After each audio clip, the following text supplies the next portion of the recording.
Hi ಎಲ್ಲರಿಗೂ ನಮಸ್ಕಾರ. ನಾನು ವಿದ್ಯಾ. ಇವತ್ತಿನ ವಿಡಿಯೋನಲ್ಲಿ ನಾನು ಸ್ಟಿಚಿಂಗ್ ತೋರಿಸ್ತಾ ಇದ್ದೀನಿ. ಒಂದು ಸ್ಯಾರಿನಲ್ಲಿ ಸ್ಟಿಚಿಂಗ್ ಮಾಡ್ತಾ ಇರೋದು. ಮೊದಲು ನನಗೆ ಅಂತ ಸ್ಕರ್ಟ್ ಹೊಲಿಸ್ಕೊಂಡಿದ್ದೆ. ನಮ್ಮಮ್ಮನೇ ಸ್ಟಿಚಿಂಗ್ ಎಲ್ಲ ಮಾಡ್ತಾರೆ, ಅವ್ರ ಹತ್ರನೇ ಹೊಲಿಸ್ಕೊಂಡಿದ್ದೆ. ಈಗ ಮಿಕ್ಕಿರೋ ಅಂಥ ಪೀಸಲ್ಲಿ ನನ್ನ ಮಗಳಿಗೂ ಸ್ಟಿಚ್ ಮಾಡಿಸ್ತಾ ಇದ್ದೀನಿ. ಟ್ವಿನ್ನಿಂಗ್ ಆಗಿರುತ್ತೆ ಅಂತ ಹೇಳ್ಬಿಟ್ಟು ಮಾಡಿಸ್ಕೊತಾ ಇದ್ದೀನಿ. ಹೇಗೆ ಬರುತ್ತೆ ನೋಡೋಣ. ಕೊನೆಯಲ್ಲಿ ನನಗೆ ತೋರಿಸ್ತೀನಿ ನಾನು ಹೇಗೆ ಬಂದಿದೆ ಅಂತ. ಅವಳಿಗೂ ಸ್ಕರ್ಟೇ ಹೊಲಿತಾ ಇರೋದು.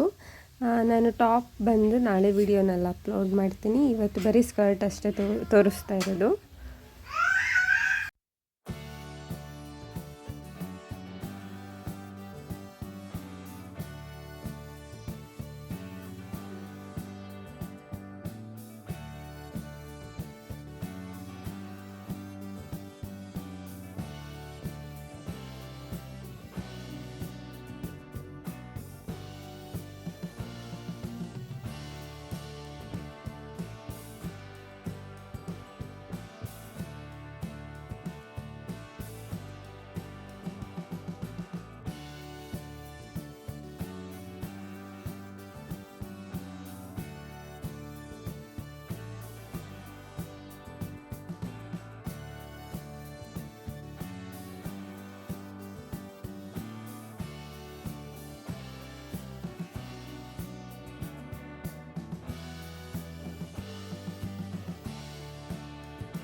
ಇವಾಗ ಆಲ್ಮೋಸ್ಟ್ ರೆಡಿಯಾಗಿದೆ ಸ್ಕರ್ಟ್ನ ಹೊಲಿದು.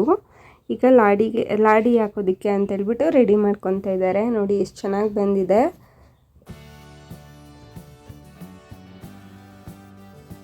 ಇದಾದಮೇಲೆ ನಾನು ಕ್ವಿಕ್ಕಾಗಿ ರವೆ ರೊಟ್ಟಿ ಮಾಡೋದನ್ನ ತೋರಿಸ್ತಾ ಇದ್ದೀನಿ.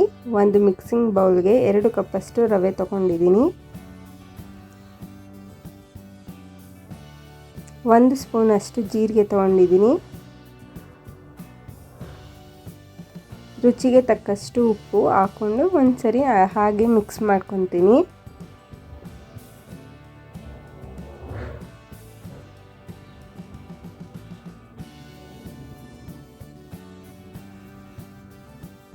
ನಂತರ ಸ್ವಲ್ಪನೇ ನೀರು ಹಾಕ್ಕೊಂಡು ಮಿಕ್ಸ್ ಮಾಡ್ಕೊಳ್ಳೋದಷ್ಟೇ.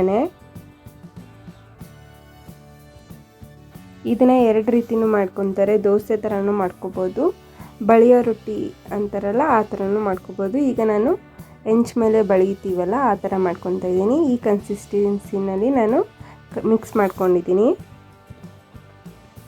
ಈಗ ಕಾದಿರೋ ಹೆಂಚಿಗೆ 1 ಸ್ಪೂನಷ್ಟು ಎಣ್ಣೆ ಹಾಕ್ಬಿಟ್ಟು ನಂತರ ಕಲಸಿರೋ ಅಂಥದ್ದನ್ನ ಹಾಕ್ಕೊಂಡು ಸ್ವಲ್ಪನೇ ನೀರು ಹಾಕ್ಕೊಂಡು ಬಳ್ಕೋಬೇಕು ನಾವು ಹೆಂಚು ಮೇಲೆ.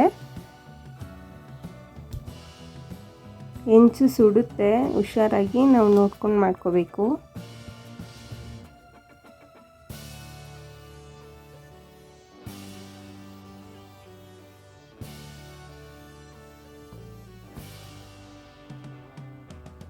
ತುಂಬ ಟೇಸ್ಟಿಯಾಗಿರುತ್ತೆ.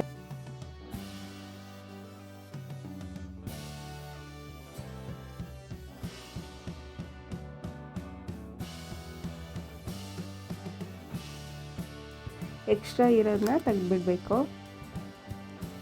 ಚೆನ್ನಾಗಿ 2 ಸೈಡನ್ನು ಬೇಯಿಸ್ಕೊಂಡ್ರೆ ಹೋಯ್ತು ಅಷ್ಟೇ. ಕ್ವಿಕ್ಕಾಗಿ ಮಾರ್ನಿಂಗ್ ಬ್ರೇಕ್ಫಾಸ್ಟ್ಗೆಲ್ಲ ಈಸಿಯಾಗಿ ಮಾಡ್ಕೊಬಿಡ್ಬೋದು. ಇಷ್ಟೇ. ಈ ವಿಡಿಯೋ ಇಷ್ಟ ಆದಲ್ಲಿ ಪ್ಲೀಸ್ ಲೈಕ್ ಮಾಡಿ, ಸಬ್ಸ್ಕ್ರೈಬ್ ಮಾಡಿ, ನಿಮ್ಮ ಫ್ರೆಂಡ್ಸ್ಗೂ ಸಹ ಶೇರ್ ಮಾಡಿ. Thank you.